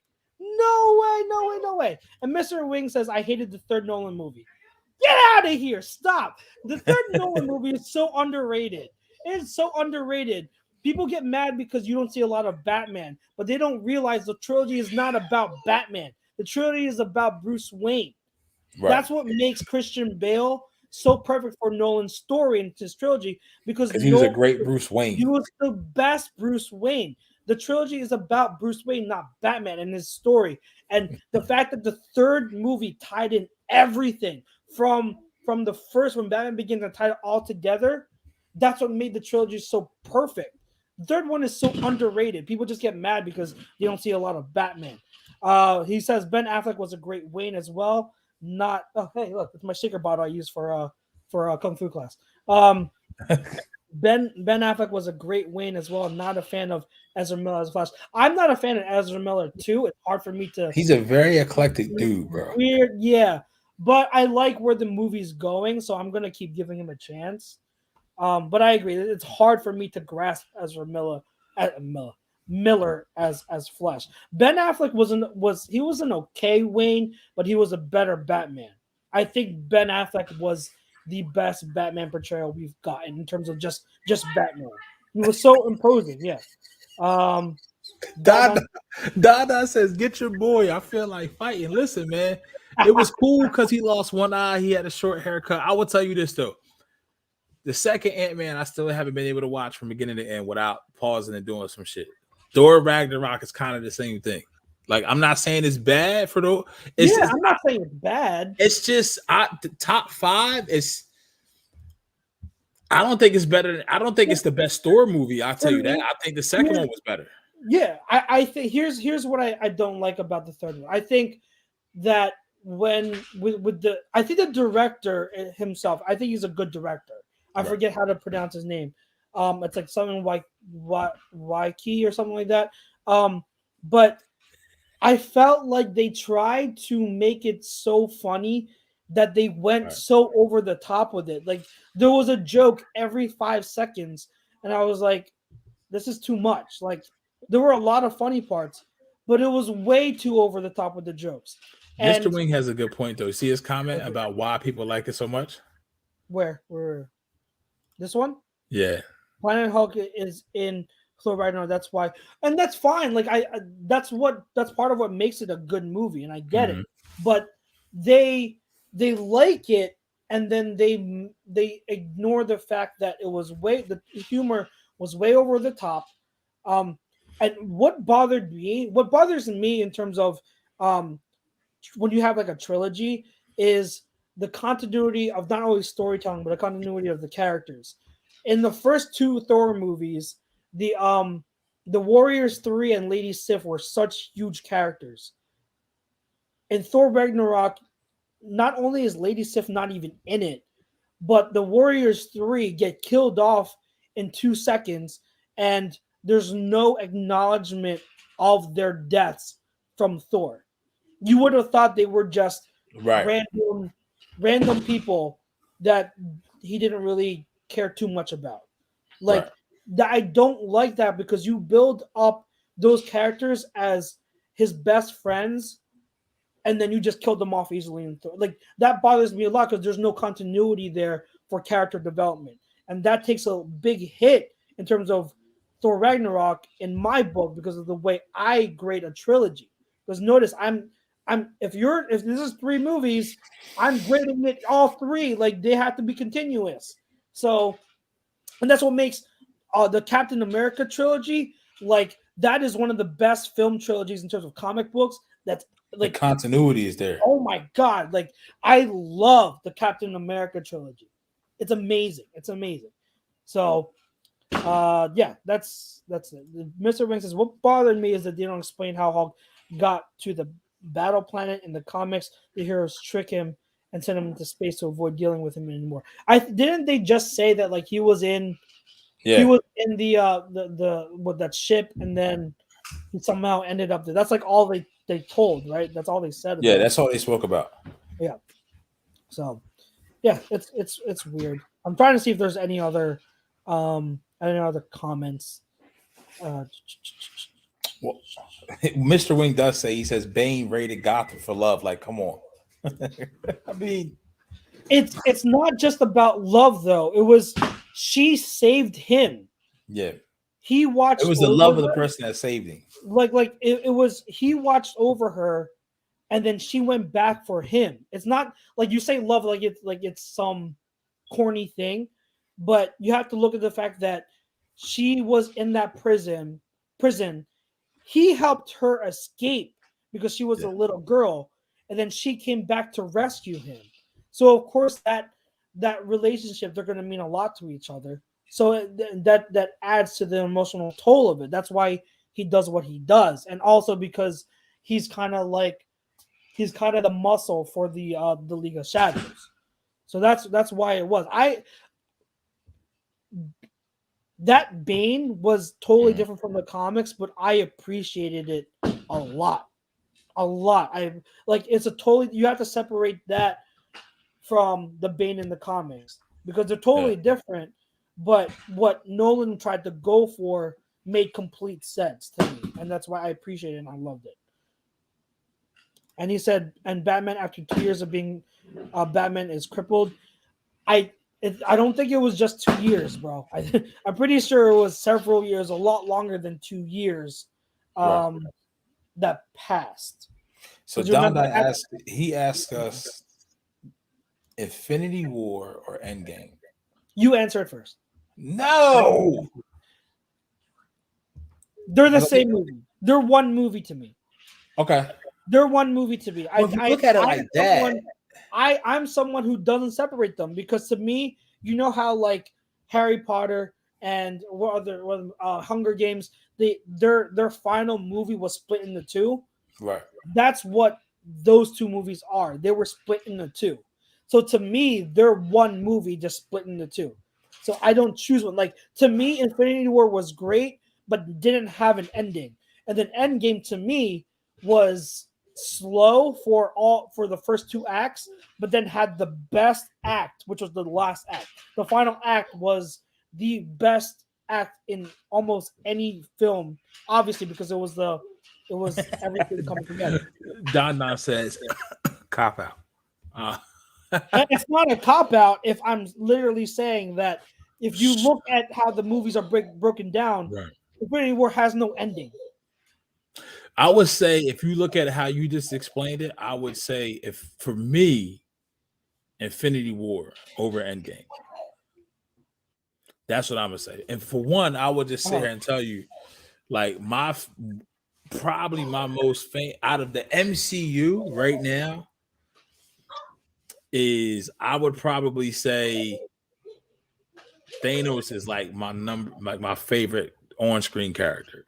For what? Really? Because yeah, Infinity War, he lost something too. You feel what I'm saying? Yeah. Like he had to sacrifice something too. His daughter. And anybody who has that belief in what they're doing to go to that lengths and feel as if they're doing it because they feel as if it's the right thing to do, and everybody else is going to benefit from it. If everybody else doesn't agree, I can ride with that. And then, I mean, obviously the snap and he whooped Hawk's ass with his bare hands. You feel what I'm saying? So here's my gripe. Here's what I always wondered. And this is not just with Thanos, more of like the writing. Why does he have to snap his fingers to make everyone disappear? If the gauntlet is that powerful, why does he have to snap his fingers? Can't he just be like, and just make it happen? Like it to me, I always thought that was like a. That has a good point too. He says he hated Thanos in Endgame. He seems so weak. He kind of did, but from the Infinity War to Endgame Thanos, I was like, this is not even the same dude, bro. Yeah. I think when he got killed off at the beginning of Endgame, that's because he was just he completed everything. He didn't care. Yeah. And then at the end, he is what he like the one that came into the other dimension, the pass through, but. Yeah, he's the one thing about the one downfall, or not the one, one of the other downfalls of MCU or the flaws is that they don't have good villains. Like, there's not a lot of great villains. I think one of the DC. No, Marvel. Marvel doesn't have a lot of great villains, whereas DC does. I think one of the best villains there was Killmonger in Black Panther, because you can kind of like, there's a part of you that can relate to him still, because the best villains aren't your typical cop outs and it's just like, oh yeah, they do bad stuff. The best villains are the ones that you can kind of relate to and you can understand and see why they do what they do. Killmonger was one of them. Thanos to some extent, yeah, that too. But you look at a lot of the Marvel films and the villains are weak.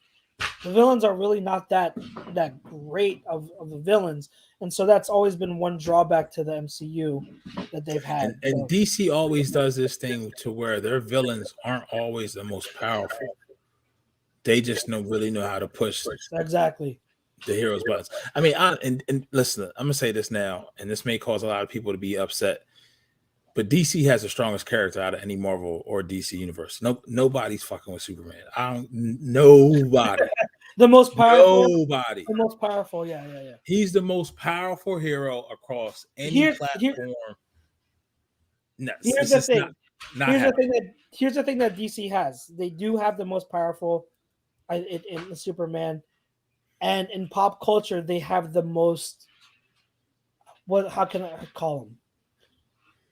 They have the most popular or the most I can't find the adjective, but whereas Superman is the most powerful character you can find, Batman probably transcends any other character that DC and Marvel has because he's just part of pop culture.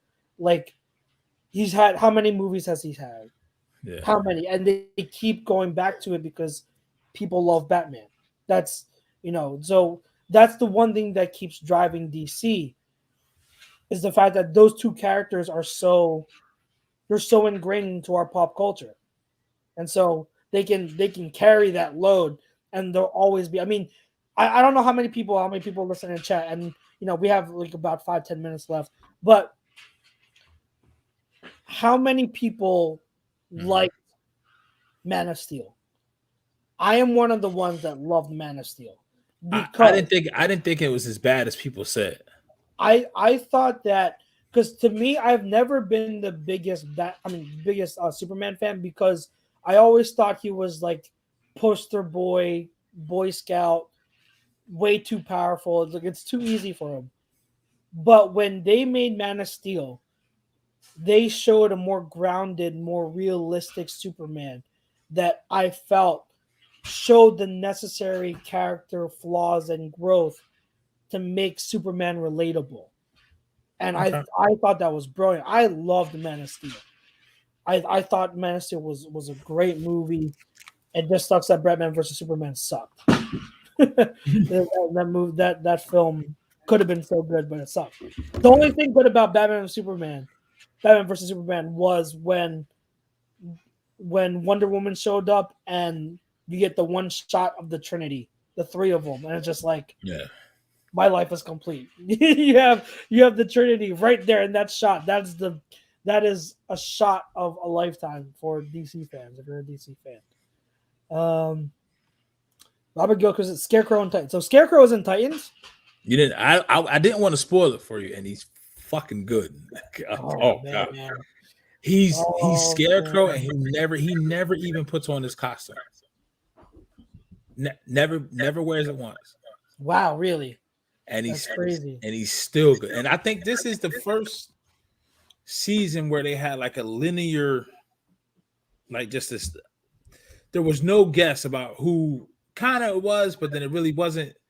Where it was just the villain, and he was in almost like every episode. Obviously, I think it's season 1 where they're getting Rachel with Trigon, and then I forget season 2. I haven't watched it. But that was 2019. It's been so long. What I don't like about Titans so far, the one thing I don't like, the actress for Raven. She's not. I don't like her. Like, I don't think she's the right actress. She's in this season too, but she's kind of in the tail end. She hits a growth spurt. I gotta be careful what I say now. She hits a growth spurt, buddy. Between season 2 and season 3, them hormones kicked in. I'll tell you like that. Because she just seems like an emo, like, toddler that, like, I don't believe it. It's really she's more in line with like the first DC Titans animated on Cartoon Network, which is so freaking underrated. Yeah. Oh yeah. Oh. Mr. Wing says, he said, until he snapped the neck and his dad letting himself die. Thanks to my Man of Steel still. So here's what I'll say to that. Mr. Kent letting himself die so that Clark's secret wouldn't get out, I don't have a problem with. What I do have a problem was when Clark was younger and he saved the bus of students, of the kids, and the dad was like, maybe you should have let them die. I don't like that part. That, yeah. I understand why Snyder did that, because he was trying to stay consistent to the dad being overprotective of Clark's secret, but I don't like the execution of how he went about it.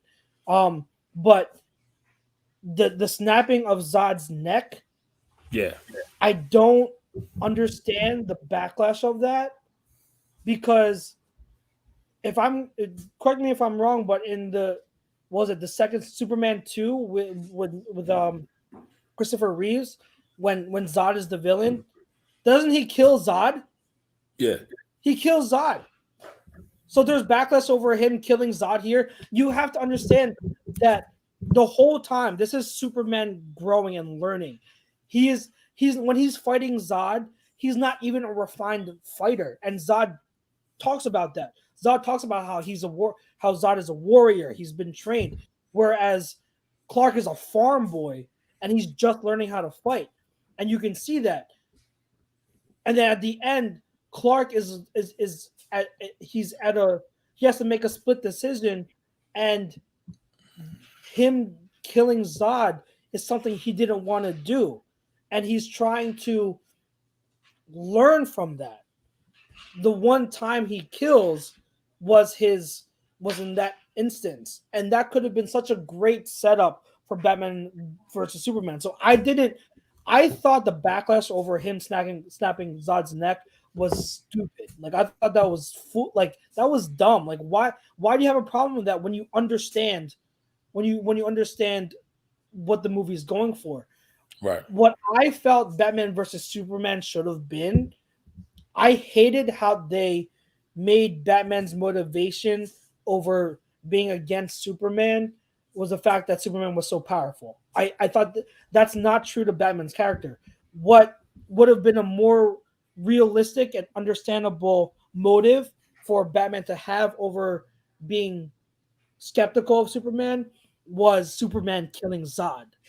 Because if you take that and you say, okay, you have Batman say like, you killed the villain, I don't trust you. Right. That would have been a much more believable motive than oh, he's so powerful. Because Batman, that's not how Batman operates. He finds a way to. He doesn't say it. Oh, he doesn't say it as openly. You know what I mean? You don't see his fears as openly as is he portrayed in Batman vs Superman. Yeah. So that's one of the issues I had. So yeah, we went on a huge tangent with Marvel and DC. But yeah, we are entering the third quarter now of Thursday Night Football. Hopefully it becomes a better game than it's been. But Pete, you got anything else before we sign off? Nah, man. Go Birds. But this beat it's growing pains. It's growing pains. We said I feel like people get mad when me and you say that, even though we've been saying it since before the season. It's like, yo, it's gonna be growing pains, and then it was now still light out at 8:00 when we were saying it in the summertime. And I'm other than that, I will say Ben Simmons, if you truly are dealing with anxiety and mental illness, you should have just said that from the get-go. This is a slippery slope that the Sixers and Simmons find themselves in now, especially with the word anxiety thrown around in today's culture. So I just hope everyone is being truthful with it. And if you truly are experiencing that, I hope you get the help that you need. But for the sake of other people and their sanctum, please try to find a different city to play basketball in. You know what I mean? Other than that, I'm gonna check out see what this Dune is talking about. This movie Dune. I heard some good things. Isn't it based off a video game? I believe so, and it's available tonight on HBO Max. Ad-free. Oh, is it? Yes. Yeah, I think we may have to watch that. So it's a movie on HBO Max called. That's Dune. what I'm doing with my next 24 hours, hopefully. Yeah. What do you think? Should I skip the second half of this game and just watch Dune? I'm probably strongly considering. The only way I would watch this game is I have Noah Fant in 2 leagues and Cortland Sutton in the league. I have Fant as well, and I have Javonte Williams, but they're not going to give Javonte Williams the touches he deserves. And Noah Fant has 2 catches, and I think Sutton has 2 or 3. Great. Great. Sutton had another. Oh, that's a nice catch. Tiptoe. Sutton's good, man. Sutton's good. Yeah. All right. Oh wait, Mr. He says it's part 1 movie. Wait, so there's multiple parts? I didn't know that. There are multiple parts? I still want to. I have no clue what Dune is about. I've never played the video game. I have zero idea what it's about. I know Zendaya's in it. I know isn't Jason Momoa in it? Yes. Right? Yeah. I think he's in like a mentor role, kind of. Okay. Yeah, I have no clue what it's about, so we'll see. Maybe we'll be able to put this one to bed and I'll be able to watch it too. Yeah. I think I'll choose that over watching the second half of this game. All right. Cool. So fam, thank you for tuning in. I hope you had fun with us. We had a lot of fun with Dune. I know Robert Gilchrist says it's Dune, not Doom. I know. I'm trying to say Dune. I don't know if it sounds like I'm saying Doom, but I am saying Dune. Like Sand Dune. Sand Dune. Yeah, I understand. It's Dune. I'm probably just talking weird. My pronunciation is probably bad. But anyways, thank you, fam, for joining us with this talk first hour and a half was about football, and the last half hour was about DC and Marvel. So that's what type of stuff you get on this show. You get back and forth. You have us as your You start calling him nerds, up down boy. football fanatics and nerds. Yes. So yeah. But thank you again. We appreciate you tuning in. Remember, our sponsors are FanUp, also Manscaped. Make sure you check out Lawnmower 4.0. We're also brought to you by our doc, Paul Vidal, Specialized Physical Therapy, and All Campus.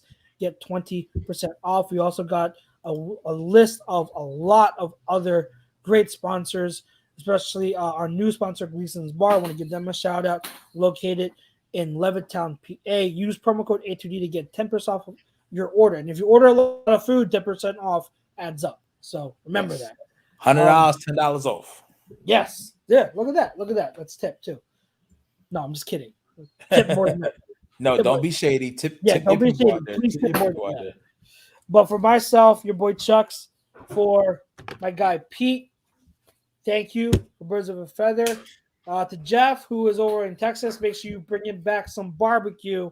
I know you'll be there for the next 2 to 3 weeks. But when you come back in 2 to 3 weeks, you better bring all of us some barbecue. You hear me? Some brisket. Some brisket. All right. I want ribs, actually. Give me ribs. For myself. Beef ribs is like this big, bro. For myself and for Pete, thank you guys so much. We love you. We'll see you next week. Fly, Eagles, fly. Peace out. Peace.